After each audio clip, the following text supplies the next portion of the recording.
Coach, when when Tate gets thrown into a situation like that at halftime, is that a situation where coaches spend a lot of time with the quarterback going back out for the second half, or do you let him talk to the players mostly and you guys do your coach stuff? I mean, how do you handle that situation? Yeah, I mean, I guess the storyline would be if there was some big speech or there was a moment where everybody came together and rallied. Not really, man. He put the work in all week, and the week before. So the speeches and motivation don't mean nothing if he didn't put the work in practice. So what he did a good job was being locked in practice, and when his moment came and his opportunity came, he was ready for it.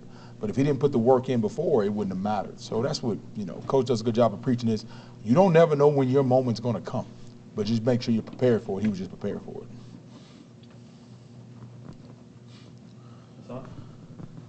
Was there a moment that you saw Tate that kind of just clicked for him, like in the game? Because obviously he came out, struggled a little bit in the first half. Mm-hmm. Was there a moment you just thought kind of clicked for him? Well, no, I mean, I wouldn't say, of course, you don't have what you have to go off of, but, I mean, on that play he got hit, So, struggle is a tough word. I think, he knew the game plan coming in. He knew how we wanted to attack. We know his strengths, and the offense is built to have the strength of the players. So, he came out and did his job, That's all we ask him to be is be yourself. You don't have to be more than you. You don't have to, the work you put in the show and be yourself when you go out there. There wasn't an eye-gazing moment like this is, man. I think when he came into the huddle, Coach said, take a deep breath, let's go to work. And that was it. Let's go play.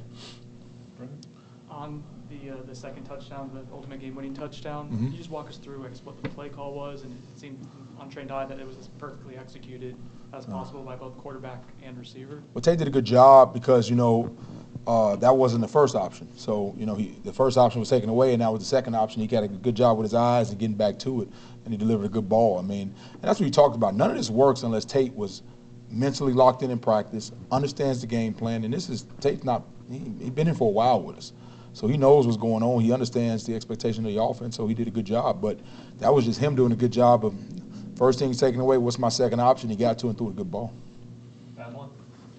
Coach, I guess, part of the reason you guys are able to absorb these injuries on the offensive line and still continue to perform well is because you kind of established the fact that everyone's just got to be ready to go. But mm-hmm. when these things start piling up, is there any point where, I don't know, at least internally you get a little bit discouraged? To see a guy like Robert go down, or is this simply just the fruits of you kind of staying firm on the guys that you're able to continue to perform well? Well, no, those guys got a good, it's the same thing we just talked about with Tate. When your opportunity comes, are you ready for it and have you prepared for it? That's the same as players and coaches. So I got to make sure we have a good plan when these things happen, that it's not a moment of what are we going to do.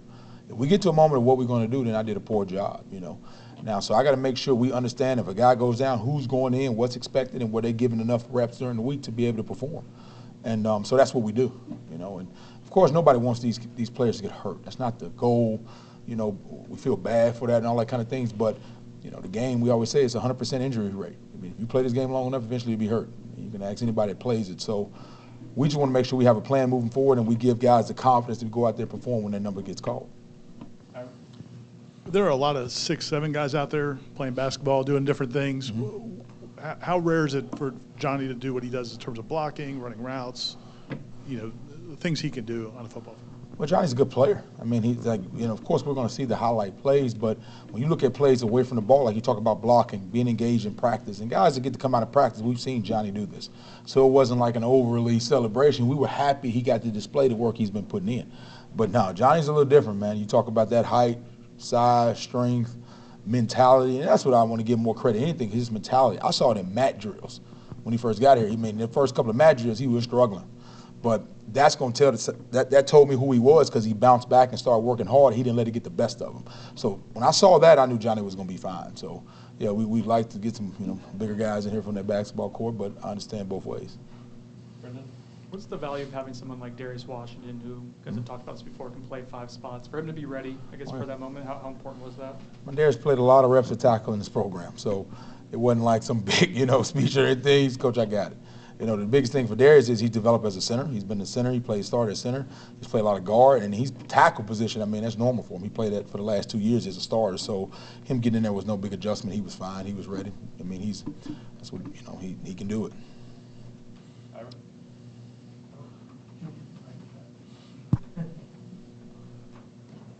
Actually, we'll go to Avalon first. You know, in the second half there, I don't know. It seemed like you guys really were able to keep Louisville off balance. I mean, just in terms of being able to take deep shots with Johnny, running the ball well effectively. Just, I guess, how fulfilling is it for as a coaching staff, you know, to be able to call what you guys want to call and be able to execute what you guys want to execute despite a defense, you know, kind of being on their heels? Well, yeah, I mean, you know, I guess the question is, you know, how do we feel about executing? We fully expect it, you know, and so we expected us to execute when we came out in the second half once everybody kind of settled down. Credit to Louisville, you know, they did some things the adjustment-wise to make sure they threw us off a little bit too. They did a good job. Coach Brown's a good coach. But what I like about the players is when you give them the adjustments, they understand them. They're not looking at you with that blank stare like, what are you talking about? You know, they can, when you give them the adjustment, hey, we're doing this tweak, we're going to change this, hey, they're doing this a little different than what we planned all week. If they can get it and you see that eye gaze of understanding, then you know you'll be fine. You know, if they don't have that eye gaze of understanding, that means I did a poor job of preparing them for the moment. So the players were locked in, you know, we were seeing the field well, and it wasn't a huge, like, there wasn't a huge adjustment at halftime. It was just more of, you know, this is what we think they can work, you know, and things that we already had in the game plan that we didn't have to go, you know, draw up in the dirt, a new play and all that kind of stuff. And Tate had a full picture and understanding of what we were trying to do. So it's just, that's the expectation. That's why they work. That's why we spend so much time with them, because in those moments we got to be able to perform. How'd you feel like the backs did overall, and particularly Trey had some huge runs late in that game? He did. You know, we try to use, you know, we talk about the running game being like body blows, man. Eventually that thing's going to pop, you know, you're going to be able to come. And that's what you want to see. You want to see the run game get stronger as the game goes along. And I think those backs do a good job out of running hard at the end to be able. Now, we got to do a better job of closing games in those 4-minute situations. That's something we're going to talk about. And in the end, finishing runs where we're not as short on the goal line, where we get to finish those things in the end zone. But I think as the process is going, we're starting to see improvement with us running stronger as the game goes along. I know you talked about Johnny a little bit so far. Just his, as a play caller, to have the ability for him to win a jump ball, to have this catch radius outside, blocking. I guess what does that do to open things up for you guys schematically through the course of the game? Well, he's a problem, you know, and he's going to garner 2 people, you know, and whenever you have that, it's going to help you, because that takes one more guy out the box and one more guy with less responsibility. So, but, you know, Johnny's going to be a problem no matter if it's 1 or 2 people on him. So, you know, if he keeps working like he does, he's a problem out here. Coach Norvell talked about this a little bit, but your wide receivers blocking, how important is that to the run scheme and to the offense overall? Man, Coach Dugans does a great job of getting those guys to understand, not just blocking, because anybody can say go block people, but understanding leverage, understanding where that ball is going to hit, understanding the timing of the block, and also understanding that that's where most of the holding and penalties come from is outside. And they do a good job of maintaining leverage and not getting those devastating holding calls on long runs. But runs don't go past 4 yards unless the receivers are doing their job. And Coach Dugan's got those jobs really buying into it. And really they're like the bullies of the offense. I mean, because they're not just blocking. They're trying to, you know, they're taking it a whole nother level. So, you know, when we do our offensive meeting, we bring those guys in. We like to showcase and show that stuff, and they're bought into it. You know, even just Johnny, but Micah Pittman. You know, people not mention Mike out there. I mean, he was at the point of attack on a lot of blocks. And it might not be the devastating throw you on the ground block, but he got the hardest time when that safety's rolling down. He got to go meet that guy at the line of scrimmage. So he had some good cuts of that also. So just that room overall has done a really good job of buying into that. And you see that has now opened up. We'll get more opportunities down the field. You guys brought in a bunch of transfers in the spring, and how important was that those summer months, and how far did it seems like Johnny and Deuce and several guys made a lot of growth between the end of spring and then the start of preseason? Who don't get enough credit is the guys that are already on the roster. You know, the Keyshawn Heldens, the Pokey Wilsons, the Malik McClain. McClain had big-time players. Like, those guys, when those guys came in here, they embraced them and taught them what to do. You know, it wasn't like of course there's competition in practice, we want to get better, but that room, I've really been proud of how that room came together and said, let's just have the best room we can have. Let's bring it out of each other. So not only was it just the summer and the spring and the coaching, I mean, everybody's going to do that, but when you got older receivers in the room, understanding that we just want to have the best product we can put out there and bind into that system, that's been unbelievable. And that's why we've been able to kind of see the fruits of their labor too.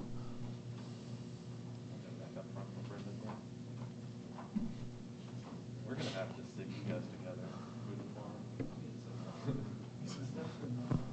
Thank you. Jordan Travis, can you evaluate how he played and what he did well? And it seems like this is kind of is a continuing growth for him. Jordan's a baller. I mean, that's pretty pretty much really simple I can put it. You know, whether it be throwing it, running it, understanding the checks of the offense, you know, his toughness has grown tremendously. Like, you know, Jordan's a baller, and that's going to be displayed every time he steps out there. We have full confidence in him. He's been through the journey to get to this point of his career, so I'm just glad I get to be a part and watch him do his thing. Okay. Thanks, man. Thank you. Thanks.